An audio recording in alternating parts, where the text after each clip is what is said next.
Ciao a tutti, eccoci qui con un nuovo video, un video molto particolare perché al momento mi trovo al Festivaletteratura di Mantova, sono qua con un ospite di tutto rispetto, ovvero il signor David Walliams, che è un autorevole autore di libri per bambini. In Inghilterra i suoi libri riscuotono un successo pressoché istantaneo e David Walliams è qui anche in occasione per il lancio di un suo nuovo libro. In realtà in Inghilterra è già uscito, in Italia uscirà questo settembre. Stiamo parlando dei 10 bambini più odiosi del mondo, una raccolta di 10 storie che racchiudono le vite di 10 bambini veramente pestiferi, orripilanti e dediti anche a un certo cinismo, devo dire.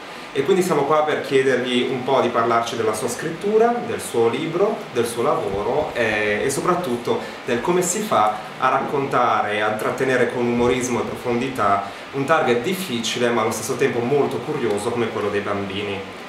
So, let's talk about your new book for Italy, which is 10 bambini più odiosi del mondo, World's Worst Children 2, and it's a collection of 10 stories about 10 awful children. And I wanted to ask you, have you ever been a bad child? Yes, like all children, I was bad at times. I wasn't like wicked. Okay. I didn't need to be locked up or anything like that. But I'm sure I did bad things all the time. And I do sometimes draw on my own experiences or experiences of others in books like this. I remember when as a kid you often like making the teachers' lives a misery. Okay, yeah. So we'd do that kind of thing. I'd make fun of them and that sort of thing. So yes, I don't think I was one of the world's worst children, but I could be bad at times. Ah, fantastic. And among the 10 children you told here, we have to say it's also a sequel. It's in fact World's Worst Children 2. But between those 10, which is the most close to you? Which is the popular one? There's a story in this about a boy called, in English it's called Competitive Colin. Okay. There's a little boy who's determined to win every cup and trophy there is. Oh yeah. And I am very competitive and also I'm a really bad loser. To such an extent that I often don't play games at all because I can't bear the thought of losing. It's not a good trait. So, and apparently as a kid, if I wouldn't win at something, like a board game, I would just like throw the board game up in the air or something, I'd ruin it probably. So I definitely put a large part of myself into that character. I've loved the diva one. In Italy is Susie la Stecca. Ah yes. And she has a goldfish called Beyonce. I really loved it. Yeah, they're fun. They're really fun to write these stories because you're just trying to make funny stories. They're like morality stories with no real morality. Yeah. They're just meant to be entertaining for kids. And I think that is the power of your writing. That comes pretty clear to the adult. As an adult, reading your stories can entertain, but at the same time make you think, oh, that's cool, he's talking about those topics. Sometimes they're often cynical, sometimes they're often a little dark in some ways, but at the same time it's really entertaining for children and really entertaining for adults. So I think that's the power of your stories, of your writing. And I wanted to ask you about this. How did you find the balance between entertaining and talking about certain topics? Have you got, how do you organize your work in writing? Well, I think sometimes you can deal with serious things and comic things at the same time. I think people think that these things are things you put in boxes. Okay. This is serious stuff, this is funny stuff, but actually life is often funny and sad at the same time. For example, in my book Grandpa's Great Escape, it's about a grandpa who's losing his memory. He doesn't really know what day it is. He thinks he's back in World War II, which is, a sad, it's quite a sad situation to find yourself in. But at the same time, I set it against a comic adventure story, which is an escape from an old people's home. and a stealing of a Spitfire aircraft. So I feel like all those things can exist in the same story in the same moment. I don't worry too much about, oh, this is a funny bit, this is a sad bit. You know, and I do think in life often you laugh at very strange moments in life. I remember when my grandma died. She was, you know, the coffin was being driven off, and we all stood outside the church to watch the coffin go. And then just a big van pulled up, because we were in a road with lots of houses and things. And then these guys just started offloading, you know, this sofa or something. And then we couldn't see the car anymore. We were standing there.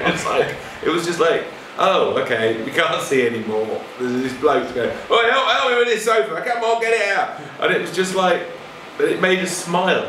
You know what I mean? It was like, it was the saddest time, but it was a sort of slightly funny thing to happen at that moment. So, so yeah, I don't, as I say, I don't put those things in boxes that sometimes I think other people might. Okay, I agree with you. Thank you.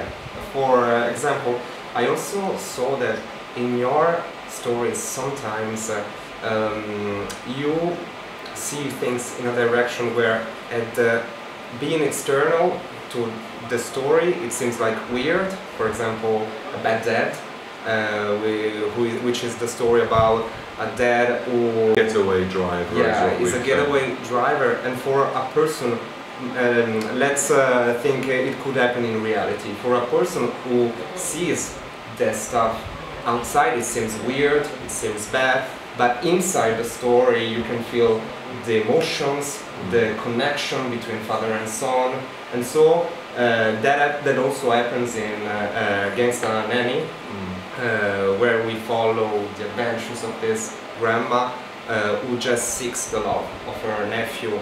So how is hard for you? What's the funny part and what's the hardest part in the topic of relationships and family inside of your stories? Well, I think you need a disconnect at the start of the story, something that isn't quite right.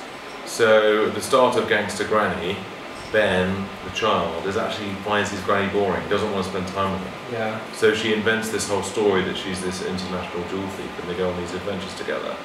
And it turns out that, you know, she was lying to them all along. And it's so I think you need a starting point where things aren't quite right, and you need to maybe end up at a place that's better. I mean, that's what you're moving towards along the journey of the story. You know, there is a better understanding at the end, and people are happier, and things are better. So they often say in a children's book, kill off the parents in the first chapter. Yeah. In the start of James and the Giant Peach, James's parents are killed by a rhinoceros that's escaped from the zoo, and they're just killed instantly. And this is, you know, because Roald Dahl just wants to get rid of the parents because the parents are not useful to the story. He wants James to go and live with his wicked aunts because that's much more interesting and exciting for a story. So people often ask me, they say, oh, well, why in your story do you not have a, you know, why is this child not have a mum, or, you know, why is this right or not right, or why does the child live with the grandparents or whatever? It's because if everything was perfect for that child at the start of the story, there'd kind of be no story. Oh, okay. I just wanted to ask you an advice for other writers who want to start writing something for children. What could be, according to you, important for children's literature to change or to add in order to make it more exciting, more experimental? Well, I think the mistake that some people make is they make their stories very twee, very sweet. Okay. They think children want, you know, just very cutesy stories. And although there is a place for that, and I like some of those stories, I think a lot of children want something that feels a bit dangerous, a bit edgy. When I was a kid, I wanted to watch comedy programs on TV that I shouldn't have watched. I wanted to watch films that were, you know, an 18 and I couldn't get in to see at the cinema. Those were the things that were most exciting to me. So I think children's books in their own way, although you don't want it to, you know, it's got to be still for children, you want it to feel like the stories are a little bit forbidden. They're stories that you read under the duvet with the torchlight, and feel a bit like, oh, I hope no one catches me reading this story. A taste of forbidden. Yeah, it's just a sense that you're not talking down to the children, that you're talking to them on a level. Okay. Even a book like, say, which is for very young children, like The Gruffalo, that's not a twee story. You know, it's about this great big monster who may eat these other animals. You know, it's, even though it's set in the wood and there's like a little mouse and everything, it's got a real edge to it. You know, it's not they're all just having a lovely day eating cakes in the wood. You know, this great big monster comes along. And so I do think that's my biggest piece of advice, as in write to children and, you know, be on their level. Don't think you need to talk down to them. Is there a book that truly inspired you in order to write your own stories? I'd say you don't become a writer unless you like reading. Oh, that's good. And so if you don't read any books as a child, I think it's very unlikely you will end up becoming a writer. Virtually impossible, I'd say. And the book that got me into reading was Charlie and the Chocolate Factory by Roald Dahl, which most children have read or seen a film of. And that was really got me into reading, because I found a book that I just wanted to read anyway. I wasn't being told to read it by a teacher or a parent, I just wanted to read it, and it didn't disappoint. It's a brilliant, funny, interesting, scary, freaky story that is going to delight children probably till the end of time. And so that was the one that got me into reading, and ultimately, as a writer, I still have that on the pedestal. Like, you know, that's the absolute gold standard. That is what, you know, if you ever, in your wildest dreams, could you write a book as good as that, you know? And last question I wanted to ask you. Of course, you're not just a writer, but you're also a TV star, an actor. You're a 360 degrees celebrity, you know. Thank you. And I wanted to ask you, how do is there a balance between the work you do as an actor, as a TV celebrity, and your writing?